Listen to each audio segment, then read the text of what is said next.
देश में कुछ भी हो जाए, कैसे भी हालात हो जाएं, पड़ोसी मुल्क हमारे देश में दहशतगर्दी करता रहे, लेकिन बॉलीवुड का पाकिस्तान प्रेम खत्म ही नहीं होता।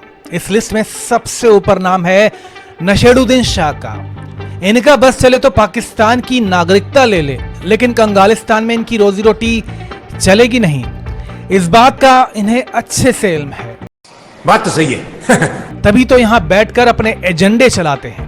फिल्म हो या फिर कोई आंदोलन, हर जगह जहर ही उगलते हैं और चाहते हैं कि इनके एजेंडों के दलदल में बाकी भी फंस जाएं। अगर इनकी कोई ना माने तो कहते हैं कि जिनके मुंह में हड्डी होती है वो भोंकते नहीं। नसीरुद्दीन शाह को पहले पीयूष मिश्रा ने रेला, अब कंगना उन्हें तबीयत से पेल रही है। गजब बेइज्जती है। कंगना ने बकायदा इंस्टा पोस्ट डाला।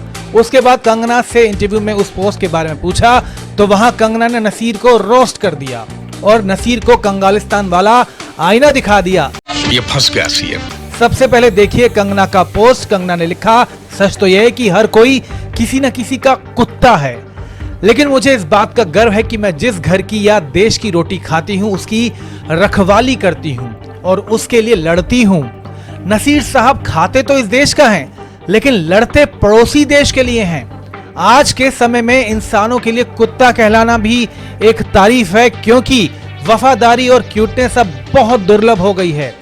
नसीरुद्दीन शाह जैसे लोमड़ी बनने से तो कुत्ता बनना ही लाख गुना बेहतर है। ये तो कंगना का ट्रेलर था। अब कंगना का इंटरव्यू सुनिए। इस इंटरव्यू में कंगना ने नसीर को लोमड़ी क्यों कहा, इस पर भी सफाई दी। सुनिएगा जरूर। अबे जल्दी बोल, कल सुबह पनवेल निकलना है। कंगना ने कहा कि जब संसद भवन पर अटैक हो रहा था तो मेरे कई सांसद दोस्तों की गाड़ियों पर लोग चढ़ गए थे, उनके शीशे तोड़े जा रहे थे। ये किसी से छिपा नहीं है। मेरे घर के बाहर भी 2500 लोग इकट्ठा हो गए थे। इतनी पुलिस फोर्स बुलानी पड़ी कि रात भर हम सो नहीं पाए।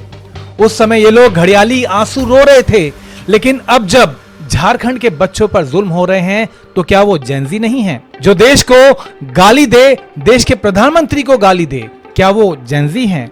और कोई जेनजी नहीं है इनके हिसाब से।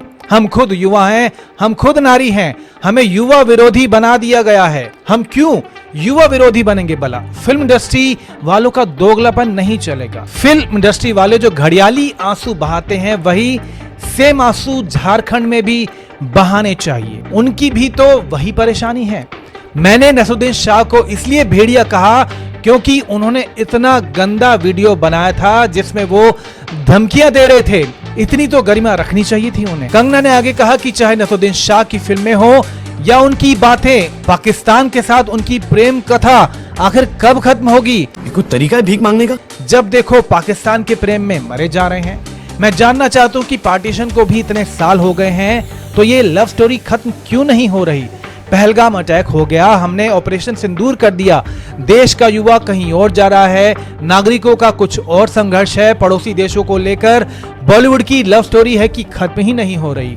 इसके लिए इन्हें जवाब देना होगा। यानी दोस्तों, कंगना ने एक तीर से कई निशाने कर दिए। हाल ही में दोस्तों नसीरुद्दीन शाह की एक फिल्म आई थी, मैं वापस आऊंगा। उस फिल्म में डेथ बेड पर थे नसीरुद्दीन शाह, लेकिन पाकिस्तान जाने के लिए मरे जा रहे थे। फिल्म में नफरत का एक वर्जन बड़ी क्रूरता से दिखाया गया, जबकि दूसरा वर्जन बस छू कर निकाल लिया। यकीनन कंगना ने नसीर के इस दोगलेपन पर भी अपनी चुप्पी तोड़ी है। क्या लगता है दोस्तों आपको? कमेंट सेक्शन में लिखकर जरूर बताइए। वीडियो पसंद आए तो लाइक और शेयर और सब्सक्राइब भी जरूर कीजिएगा। नमस्कार, धन्यवाद।